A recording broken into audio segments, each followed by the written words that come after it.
dalam doa. Kami sangat bersyukur dan berterima kasih oleh anugerah, rahmat dan belas kasihan Tuhan. Kami masih bisa bertahan hidup sampai saat ini. Kami masih diberi kesempatan untuk menikmati kehidupan yang sedang di dalam keadaan situasi yang tidak menentu. Tapi kami tetap memandang kepada Engkau Tuhan, sumber dari segala sumber yang memberikan kedamaian, keteduhan, ketenangan kepada kehidupan kami. Secara batiniah kami dapat menikmati hadirat-Mu ya Allah.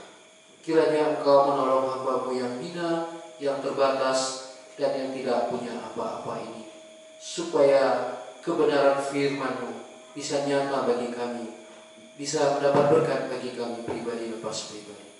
Hamba percaya bahwa Engkau lewat Roh-Mu yang kudus dapat mengingatkan kami di dalam kebenaran firman-Mu. Dalam Yesus Kristus kami berdoa. Amin. Mari kita lihat Alkitab kita dari Kejadian pasal yang pertama. Kejadian pasal yang pertama ayat yang ke-25.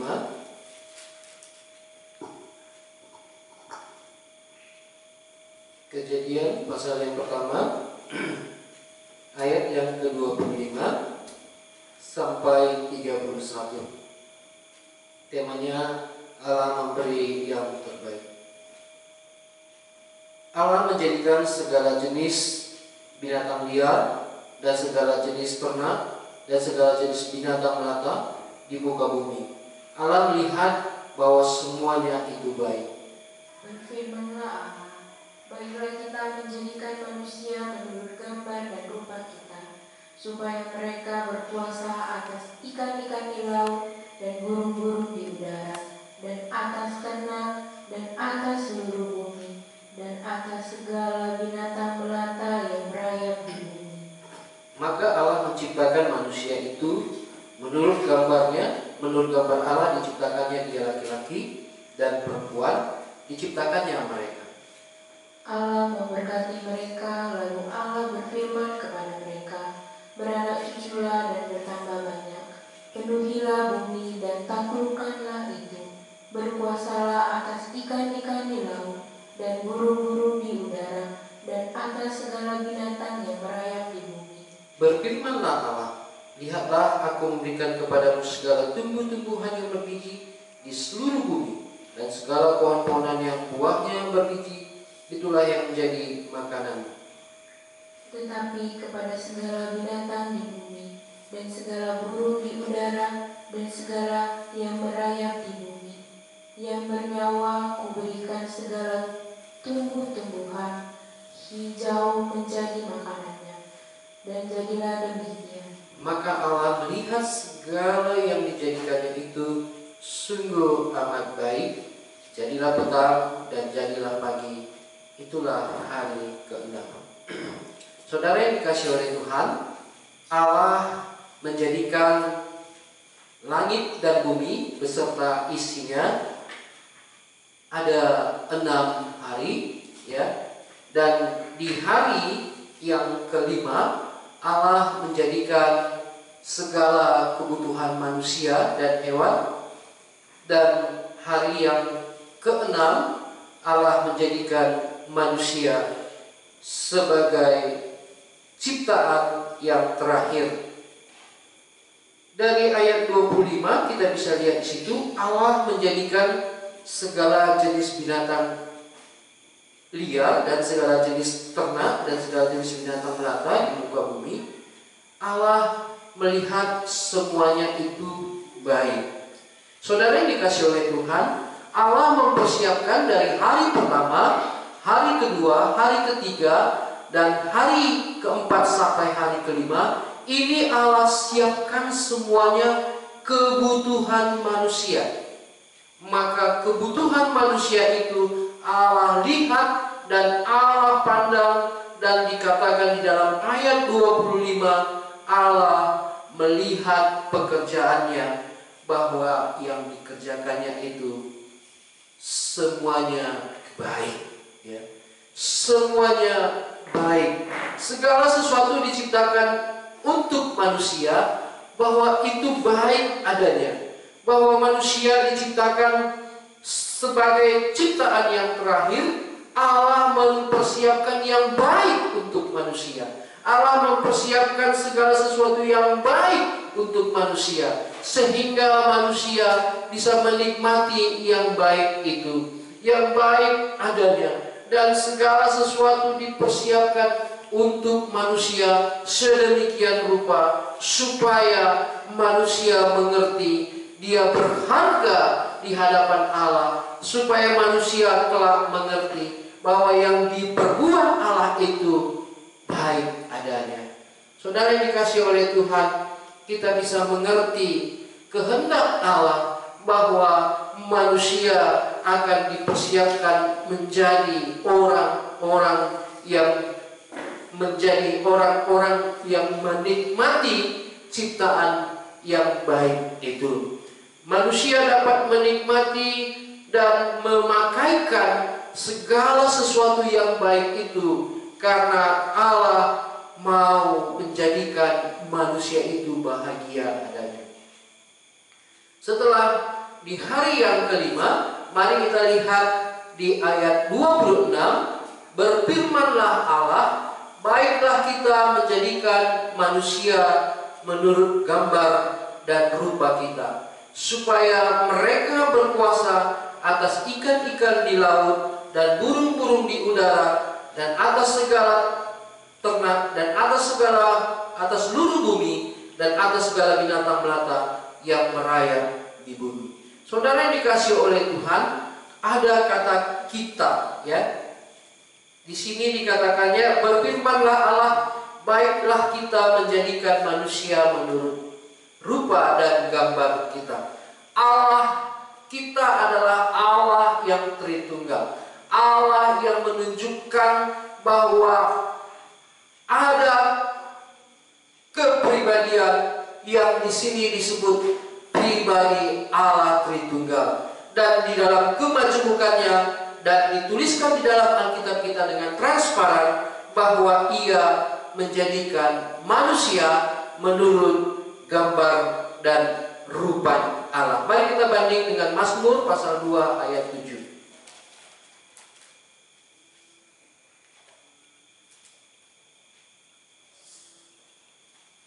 Saya bacakan. Aku mau menceritakan tentang ketetapan Tuhan. Ia berkata kepadaku, anakku, engkau telah kuperanakan pada hari ini. Ya, nanti kita banding lagi dalam Yohanes 1 ayat 14. Ya, di situ dituliskan. Ya, Firman telah menjadi manusia dan diam di antara kita, dan kita telah melihat kemuliaannya, yaitu kemuliaan yang diberikan kepadanya sebagai anak tunggal Bapa penuh kasih karunia dan kebenaran. Jadi Alkitab kita transparan, ya, menceritakan Allah Tritunggal. Allah kita transparan menceritakan kapan Allah itu menjadi Allah yang tunggal dan kapan Allah itu menceritakan Allah yang tiga menjadi satu, satu menjadi tiga. Dan di dalam Kejadian pasal 1 ayat 26 ini, ya, ada maksud tujuan Allah menjadikan manusia menurut rupa dan gambarnya. Di sini dituliskan, ya, bahwa manusia dibuat Allah ini menunjukkan manusia itu bukan dari hasil sesuatu, bukan hasil dari yang ada, tetapi itu adalah dari Allah itu sendiri. Tidak ada yang disebut teori evolusi ataupun hal-hal yang lain. Allah sendiri yang menjadikan manusia itu menurut rupa dan gambarnya. Dalam Mazmur pasal 8, kita banding. Dalam Mazmur pasal 8 ayat 3, Mazmur 8 ayat 3 sampai 7. Saya bacakan dari 4. Jika aku melihat langitmu buatan jarimu, bulan dan bintang-bintang yang kau tempatkan, apakah manusia sehingga engkau mengingatnya? Apakah anak manusia sehingga engkau mengindahkannya? Namun engkau telah membuatnya hampir sama seperti Allah, dan telah memahkotainya dengan kemuliaan dan hormat. Engkau membuat dia berkuasa atas buatan tanganmu. Segala-galanya telah kau letakkan di bawah kakinya. Ya. Di sini dituliskan bahwa manusia dibuat hampir sama dengan Allah. Ini hakikat Allah menjadikan manusia segambar dengan Allah. Bahwa Allah menyertakan kepada manusia, di situ disebut mahkota dan kemuliaan. Ya, itu di ayat 6. Ya. Dan telah memahkotainya dengan kemuliaan dan hormat. Dan sebagai perwakilan Allah, ya, dituliskan di situ bahwa manusia berkuasa atas buatan tangan Tuhan. Ya. Artinya manusia itu adalah perwakilan Allah atau representatif dari Allah, bahwa manusia itu berbeda dengan binatang. Kalau binatang, dia hidupnya horizontal, ya, dia hanya makan minum, ya, hanya makan minum, berkembang biak. Tetapi manusia diberikan Allah memiliki horizontal dan vertikal, ya. Jadi dia memiliki hubungan dengan Allah. Maka Allah menjadikan manusia berbeda dengan binatang.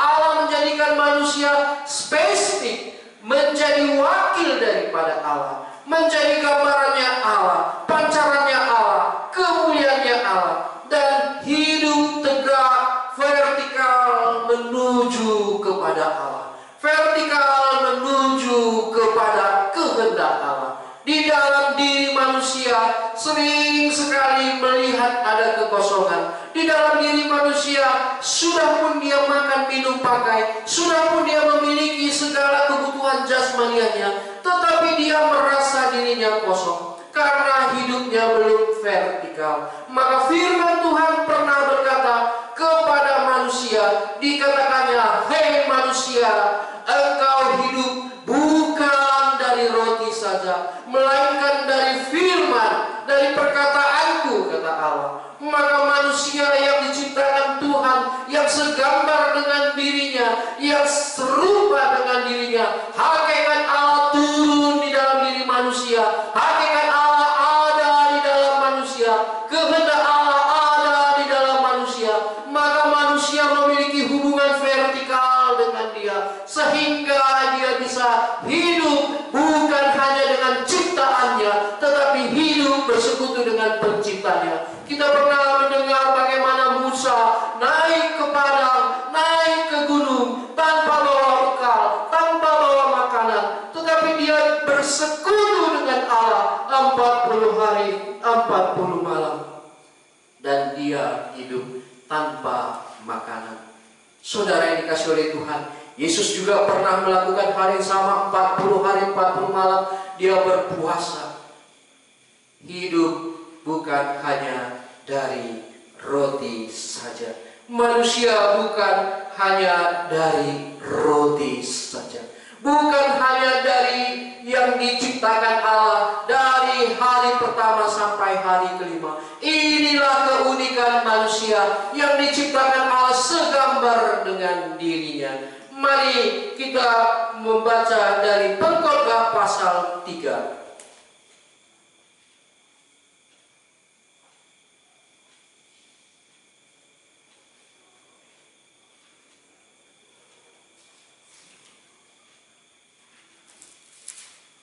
Dapat Pengkhotbah pasal 3 ayat yang ke-11. Saya bacakan. Ia membuat segala sesuatu indah pada waktunya, bahkan ia memberikan kekekalan dalam hati mereka. Tetapi manusia tidak dapat menyelami pekerjaan yang dilakukan Allah dari awal sampai akhir. Ia membuat segala sesuatu indah pada waktunya. Allah menjadikan hari pertama, hari kedua, hari ketiga, hari keempat, hari kelima, dan Allah mempunyai waktu. Pada waktunya di hari keenam Allah menjadikan manusia sungguh indah, dan Allah melihat segala sesuatu yang dijadikannya itu baik, bahkan dikatakan sungguh sangat amat baik. Dan di dalam Pengkhotbah pasal 3 ini kita melihat bahwa ada pekerjaan Tuhan, bahwa Allah menaruhkan kekekalan.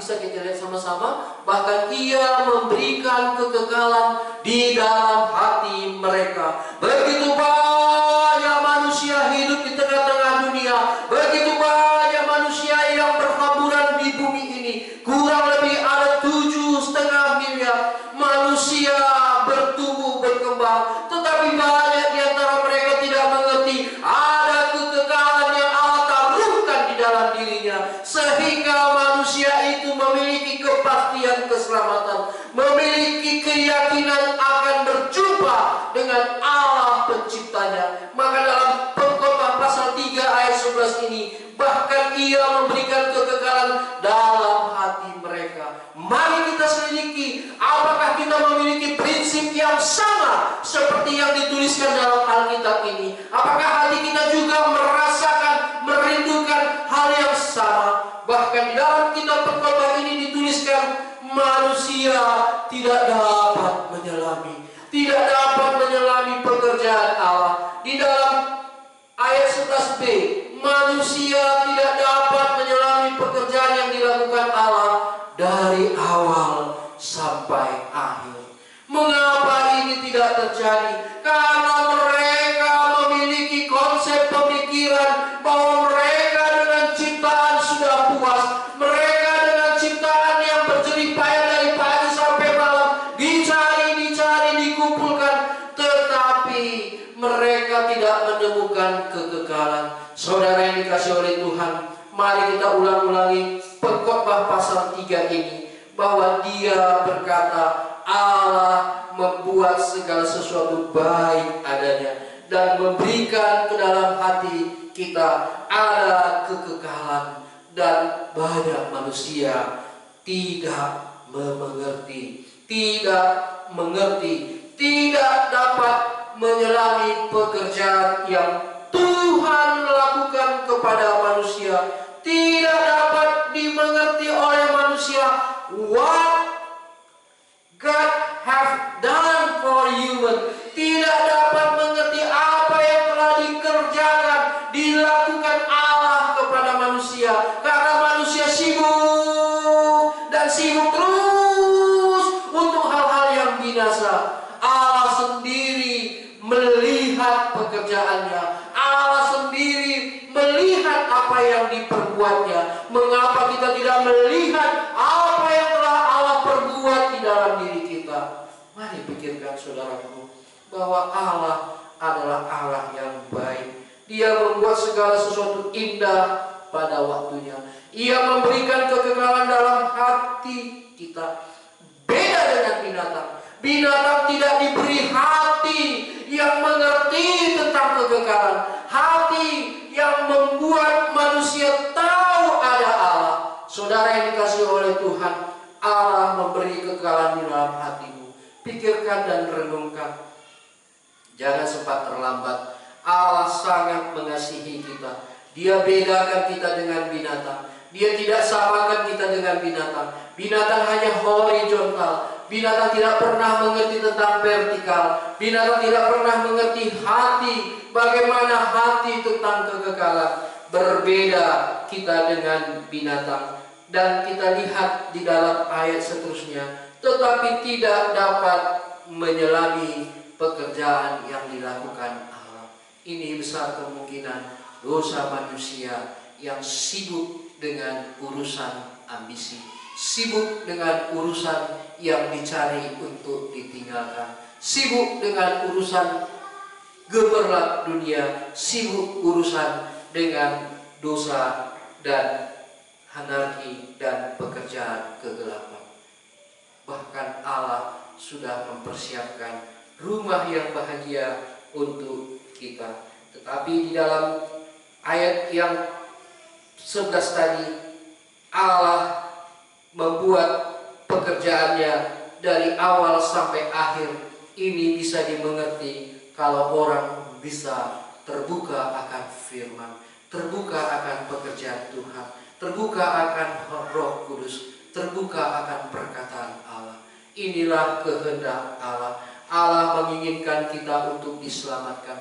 Allah menginginkan kita untuk dibawa di dalam hadiratnya. Maka Allah menjadikan manusia berbeda dengan yang lain. Allah menjadikan manusia serupa, segambar dengan dirinya. Berbeda dengan binatang. Binatang tidak pernah disebut seperti itu. Manusia yang dikatakan Allah bahwa ia menjadikan manusia menurut gambarnya. Menurut gambar Allah diciptakan dia laki-laki dan perempuan, dan diciptakannya mereka. Jadi Allah hanya mengenal dua kelamin, laki-laki dan perempuan. Allah menjadikan laki-laki dan perempuan menjadi sahabatnya Allah. Dan Allah senantiasa hadir di dalam laki-laki dan perempuan ciptaannya yang paling berharga. Maka Allah menaruhkan gambar rupa Allah di dalam manusia. Mari kita lihat di ayat 27.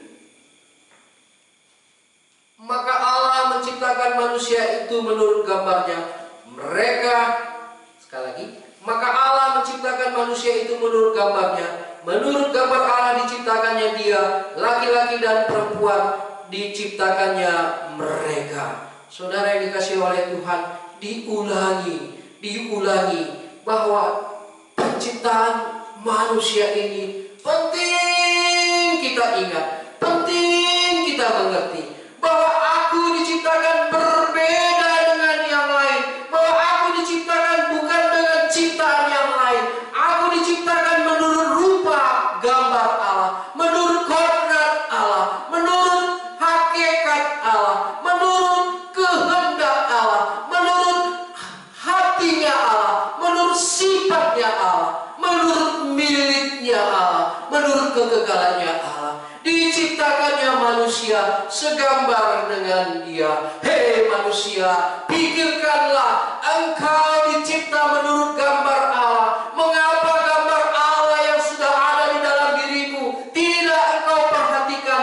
Cek and check. Lihatlah, apakah engkau masih memiliki gambar Allah, rupa Allah? Hei manusia, engkau dicipta menurut gambarku, kata Allah. Engkau berharga, engkau mulia, engkau sangat kukasihi. Aku tidak mau jauh daripadamu. Aku yang menjadikan engkau. Aku menaruhkan rupa dan gambarku. Tetapi engkau tanpa sadar sering menghinanya. Manusia menghina manusia, manusia merusak manusia, manusia meremehkan manusia, bahkan manusia menyakiti hati manusia, manusia mencelakakan manusia, manusia ada yang membunuh manusia. Ini karena tidak mengerti bahwa manusia berharga di hadapan Allah. Mari kita selidiki diri kita. Benarkah kita mengerti aku diciptakan menurut gambar rupa Allah? Benarkah aku segambar dengan Allah menurut rupa yang Allah taruhkan? Kalau kita sudah menikmati, kalau kita sudah mendapatkan, kalau kita sudah merasakan, tentulah kita memuliakan Dia dan tidak akan pernah menghina manusia yang diciptakan Allah yang segambar dengan Dia. Tidak akan pernah meremehkannya, tidak akan pernah mengecilkannya, tidak akan pernah menyakitinya. Jika engkau masih sampai detik ini sampai hari ini tidak mengerti engkau adalah gambar rupa Allah, kemungkinan besar engkau di dalam jerat setan. Kemungkinan besar setan sedang merasukmu sehingga engkau tidak mengerti bahwa engkau adalah gambar rupa Allah. Setan sudah membuat rancangannya bahwa dia adalah bapa dan segala bapa pendusta. Dia pembunuh manusia. Dia tidak pernah berkata kebenaran. Dia ingin merusak manusia, ingin menghancurkan manusia. Bisa kita lihat dalam Yohanes 8 ayat 44. Saya bacakan sebentar. Saya bacakan Yohanes 8 ayat 44. Dikatakannya di situ, iblislah yang menjadi bapamu dan kamu ingin melakukan keinginan-keinginan bapamu. Ia adalah pembunuh manusia sejak semula dan tidak hidup di dalam kebenaran, sebab di dalam dia tidak ada kebenaran. Apabila ia berkata dusta, ia berkata atas kehendaknya sendiri, sebab ia adalah pendusta dan bapa dari segala dusta. Saudara yang dikasihi oleh Tuhan, hakikat Allah memberikan kepada manusia peta teladan. Allah memberikan gambarannya kepada manusia supaya manusia bisa sinkron, bisa sejalan, bisa bersama dengan Allah, bisa menikmati kebaikan Allah, bisa menikmati hadirat Allah, sama seperti Adam dan Hawa sebelum jatuh di dalam dosa. Mereka bersekutu, mereka menikmati gambaran Allah, pancaran Allah, cinta kasih Allah, kebesaran Allah, kemuliaan Allah. Walaupun mereka telanjang, walaupun mereka tidak punya rumah, walaupun mereka tidak punya teknologi, walaupun mereka tidak punya materi yang harus dipertahankan, dengan Allah hadir di dalam dirinya, dia mengerti bahwa dia ciptaan yang mulia.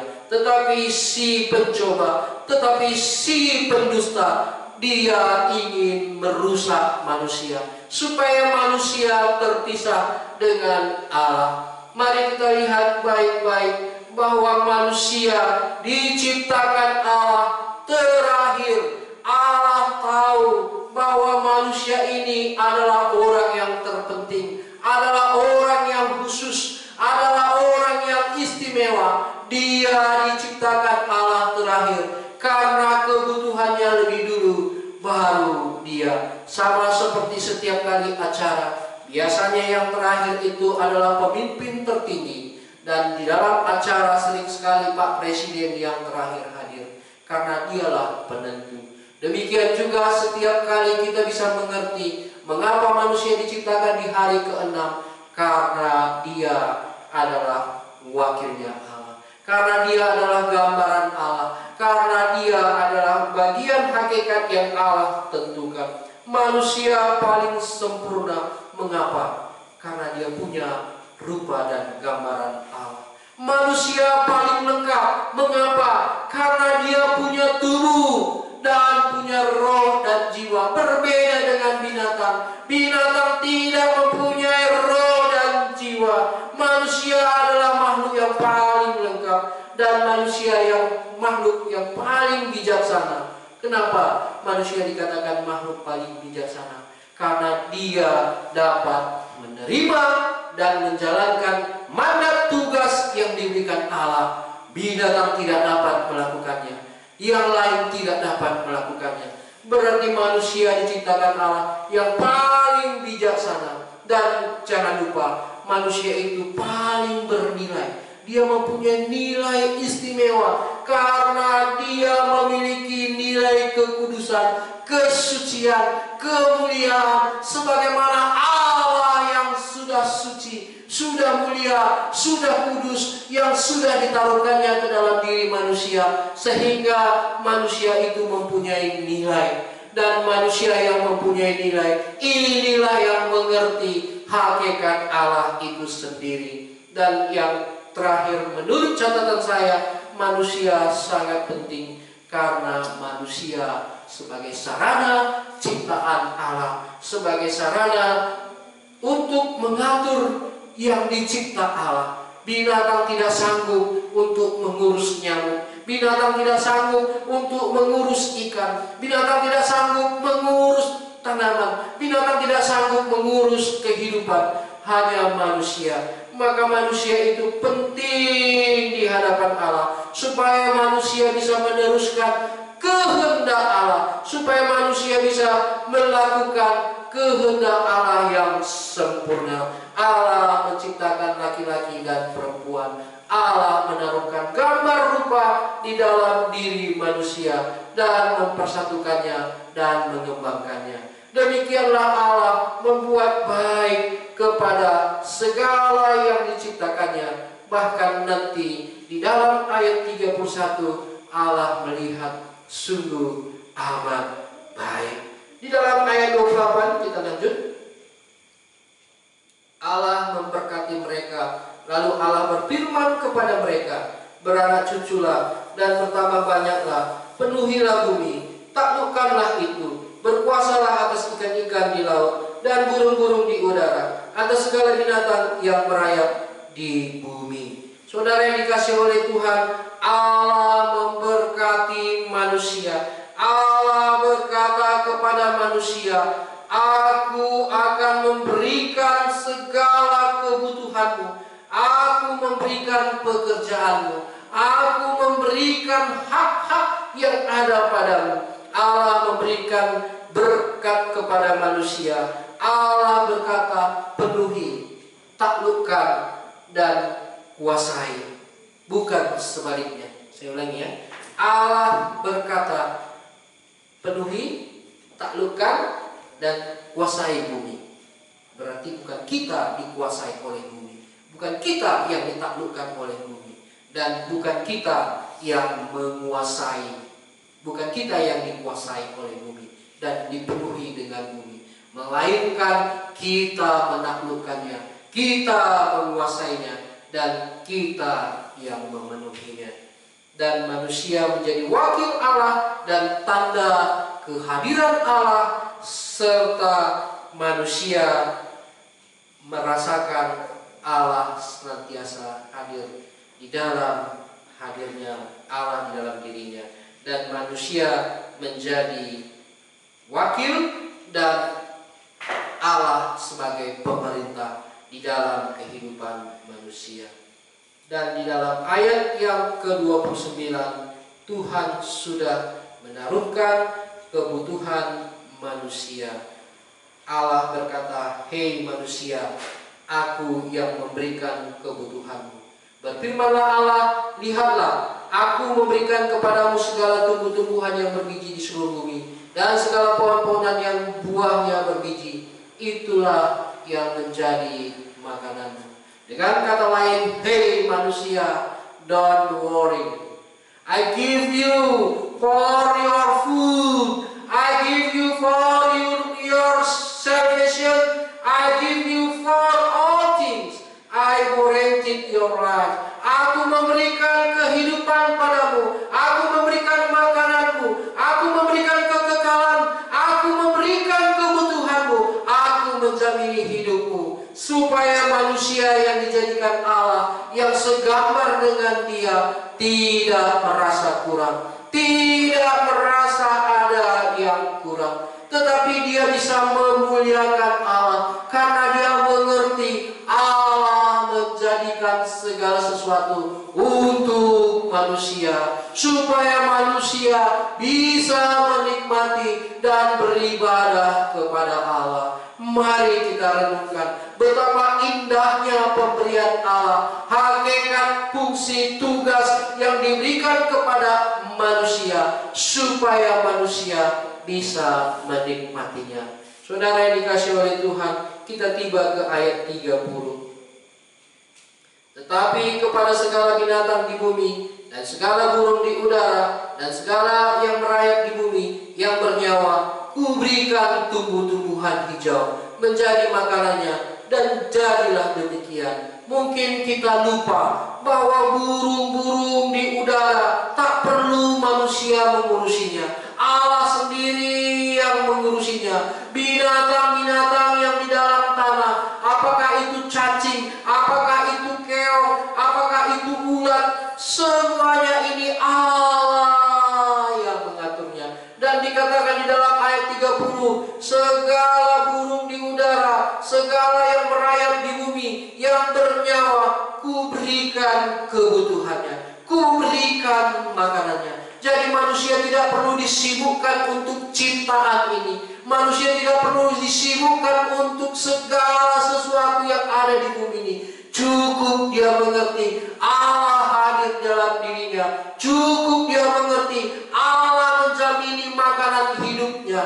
Cukup dia mengerti kehadiran Allah itu yang memuaskan jiwanya. Allah tidak menginginkan kita berlelah-lelah. Allah tidak ingin kita menguasai seluruhnya. Tetapi ada bagian kita, ada bagian Allah. Supaya kita mengerti kita segambar dengan Allah. Urusan vertikal itu yang paling penting. Urusan dengan Allah itu yang paling utama. Supaya kita mengerti kita dicipta Allah segambar dengan Dia.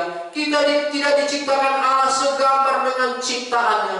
Kita diciptakan Allah serupa dengan Dia. Supaya kita mengerti cinta kasih Allah dan hakikat Allah ada di dalam diri manusia. Mari kita lihat di dalam ayat 31. Kita baca di dalam ayat 31, di situ kita lihat dikatakan, maka Allah melihat segala yang dijadikannya itu sungguh amat baik. Jadilah petang dan jadilah pagi, itulah hari ke-6. Jadi kita bisa lihat di ayat 31 ini, saudaraku, ini yang merangkum semua pekerjaan Allah. Ini yang merangkum semua pekerjaan Allah, bahwa yang dikerjakannya itu sempurna adanya, sempurna adanya. Dan jangan lupa di ayat 25 dan ayat 31, hari yang kelima, hari yang keenam ini adalah hari yang menentukan. Maka dikatakan di situ, ada dikatakannya Allah melihat. Berarti Allah sangat konsen, Allah sangat bertanggung jawab, Allah sangat menikmati pekerjaan yang dibuatnya. Maka dikatakan di situ Allah melihat yang dijadikannya. Dia tidak mau menjadi asal-asalan. Dia dengan sungguh-sungguh membuat kita bisa bahagia. Maka di dalam ayat 25 dengan ayat 31, di dalam ayat itu kita temukan Allah melihat. Apakah kau pernah melihat? Apa yang kamu lihat? Coba cek. Apa yang kamu lihat? Allah melihat pekerjaannya. Di dalam ayat 25 dikatakannya, Dia melihat semuanya itu baik. Berarti kebutuhan manusia yang disiapkannya, kebutuhan yang ada untuk manusia disiapkannya, itu semua baik. Dan ayat yang terakhir, kebutuhan Allah, yaitu manusia. Maka dikatakan di situ, Allah melihat segala yang dijadikannya itu sungguh amat baik. Yes, I have a friend, kata Tuhan. Aku memiliki sahabat, aku memiliki teman, aku memiliki sepersekutuan manusia yang kuciptakan, yang segambar denganku, kata Allah. Maka inilah yang bisa sepadan, inilah yang bisa sejalan, inilah yang bisa mengerti, inilah temanku bersekutu, berkomunikasi, berbicara, berjalan, mempersiapkan rancangan-rancangan untuk dikerjakan ke depan. Maka Allah katakan segala yang dijadikan itu sungguh amat baik. Setelah dibangunnya manusia yang mempunyai tubuh, yang mempunyai roh, yang mempunyai jiwa, yang dipersiapkan Allah sebagai mitranya, sebagai sahabatnya, sebagai wakilnya, sebagai orang-orang yang mengerti isi hatinya. Maka Allah mengatakan sungguh amat baik. Saudara yang dikasihi oleh Tuhan, Dia melihat manusia dan Dia puas. Dia melihat manusia, Dia puas. Bagaimana dengan kita? kita? Apakah kita puas melihat diri kita? Bahwa kita adalah yang dicipta Allah? Apakah kita puas melihat diri kita? Bahwa kita yang segambar serupa dengan Dia? Apakah kita puas? Atau kita tidak terima keberadaan kita? Atau kita menolak hakikat kita sebagai manusia? Mungkin saya sebagai laki-laki, atau mungkin saya sebagai perempuan, atau saya tidak terima saya tinggal lahir besar dalam keluarga A, B, C, D, E. Sementara Tuhan menjadikan manusia yang pertama tanpa ekonomi, tanpa teknologi, tanpa harta, tanpa tahta mahkota. Tapi Allah sendiri puas melihat yang diciptakannya itu. Karena yang diciptakannya itu segambar serupa dengan Dia. Mengapa engkau tidak puas melihat dirimu? Kemungkinan besar ada dosa yang mengganjal sehingga dia menudung, sehingga engkau tidak bisa melihat Allah dengan benar.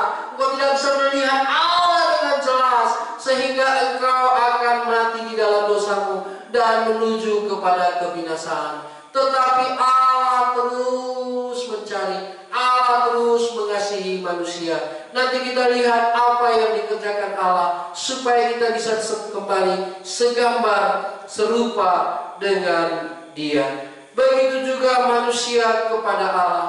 Allah mengerti manusia membutuhkan Allah. Dan di dalam ayat 31 ini Allah melihat segala yang dijadikannya itu sungguh amat baik. Jadilah petang dan jadilah pagi, itulah hari yang ke-6. Saudara yang dikasih oleh Tuhan, Tuhan puas dengan perbuatan tangan. Dia persembahkan segala sesuatu yang terbaik untuk manusia.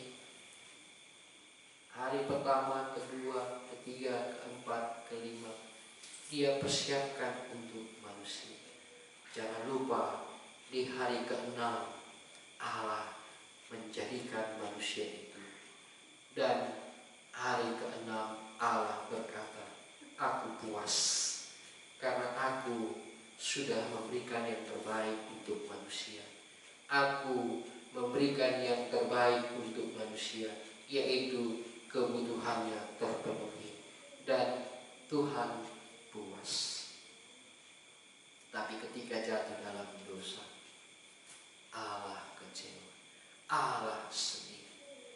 Kalau kita lihat di dalam Kejadian 6, bagaimana kejahatan manusia. Kejadian 6 ayat 2, saya bacakan. Maka anak-anak Allah melihat bahwa anak-anak perempuan manusia itu cantik-cantik. Lalu mereka mengambil istri dari antara perempuan-perempuan itu, siapa saja yang disukai mereka. Berfirmanlah Tuhan, Rohku tidak akan selama-lamanya tinggal di dalam manusia, karena manusia itu adalah daging. Tapi umurnya akan 120 tahun saja. Saudara yang dikasih oleh Tuhan, di ayat 5, ketika dilihat Tuhan bahwa kejahatan manusia besar di bumi, dan bahwa segala kecenderungan hatinya selalu membuahkan kejahatan semata-mata. Saudara yang dikasih oleh Tuhan, Allah sedih. Ciptaannya diberikannya kepada manusia, tapi manusia jatuh ke dalam dosa. Dosa berkembang, dan Allah mulai membangun bagaimana supaya manusia diselamatkan. Maka di dalam pasal yang ke-6 kita lihat ada riwayat Nuh, bagaimana Nuh seorang yang benar. Pasal 6 ayat 9, riwayat Nuh adalah seorang yang benar dan yang tidak bercela di antara orang sejamannya. Nuh itu hidup bergaul dengan Allah. Saudara yang dikasih oleh Tuhan, di dalam Kejadian pasal 8 kita lihat setelah Nuh setelah Nuh keluar dari bahtera, Nuh mempersembahkan persembahan. Di dalam pasal 8 ayat 21, Ketika Tuhan mencium persembahan yang harum itu, berfirmanlah Tuhan dalam hatinya, aku tidak akan mengutuk bumi. Demikianlah seterusnya Allah mempersiapkan keselamatan kepada manusia. Dan di dalam keselamatan Allah tidak lagi mempersiapkan kebutuhan manusia secara seperti di Kejadian. Allah mempersiapkan kebutuhan manusia yang kekal dengan memberikan anaknya yang tunggal. Mari kita lihat dalam Yohanes 3 ayat 16. Saya bacakan. Karena begitu besar kasih Allah akan dunia ini, sehingga Ia telah mengaruniakan anaknya yang tunggal, supaya setiap orang yang percaya kepadanya tidak binasa, melainkan beroleh hidup yang kekal. Tadi Dia persembahkan kepada Adam dan Hawa segala ciptaannya. Segala ciptaannya Dia persembahkan kepada Adam dan Hawa sebagai kebutuhan Adam dan Hawa. Ternyata itu juga membuatnya jatuh ke dalam dosa. Tetapi Allah di zaman akhir ini Ia memberikan anaknya yang tunggal supaya kita melihat Allah yang baik, Allah yang sangat mengasihi kita, supaya kita tidak binasa, supaya kita tidak dihukum, supaya kita tidak dihakimi, supaya kita tidak masuk ke neraka. Allah tidak lagi memberi kebutuhan jasmani, tetapi Allah memberi kebutuhan rohani dengan dirinya, bukan dengan ciptaannya. Berbeda dengan penciptaan yang pertama. Penciptaan yang pertama Dia memberi yang ada di bumi ini. Dia memberi ciptaannya. Dia memberi segala sesuatu yang diciptakannya untuk manusia, supaya manusia menikmati, berkembang biak, manusia bisa bahagia. Ternyata dosa merusak manusia. Ternyata dosa memisahkan hadirat Allah. Ternyata dosa merusak kodrat Allah, peta teladan Allah yang sudah ditaruhkan kepada manusia tercoret, tergores, rusak oleh karena dosa.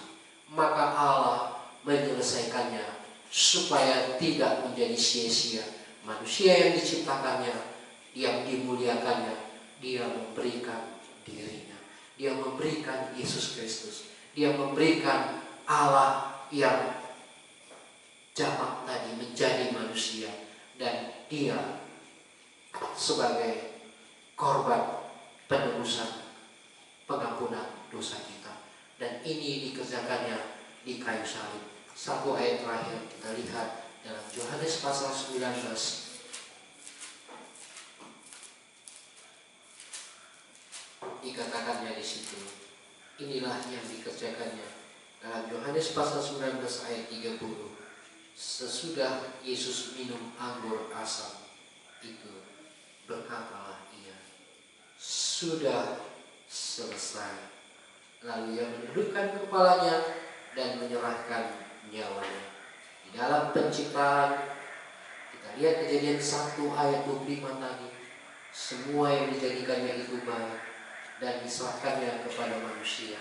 Dan ketika manusia dijadikannya sungguh amat baik, tetapi rusak oleh karena dosa.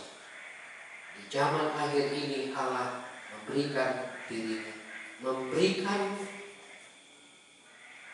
milik kepunyaannya yang termulia. Dirinya itulah Yesus Kristus.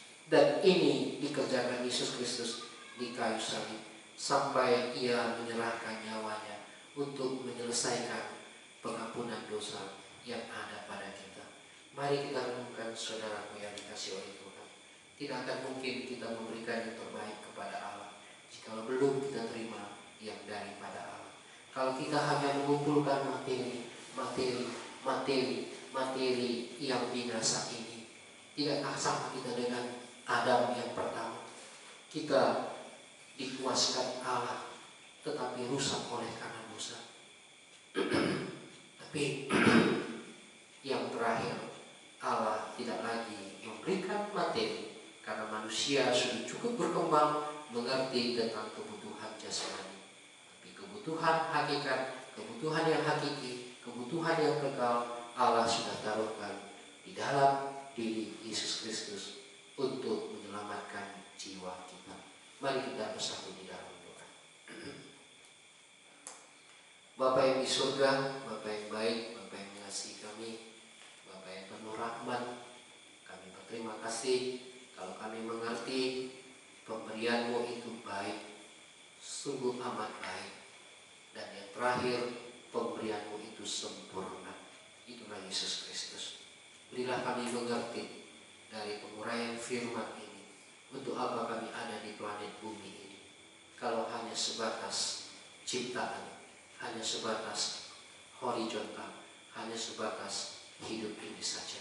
Kiranya anugerah-Mu menolong setiap pemirsa, setiap pendengar, dan setiap kami yang sudah mendapatkan firman malam hari ini, supaya kami tidak menjadi sia-sia dan tidak binasa, karena Engkau tetap memberi dan memberi dan memberi, dan yang terakhir Engkau memberi diri-Mu sendiri di dalam pribadi Yesus Kristus.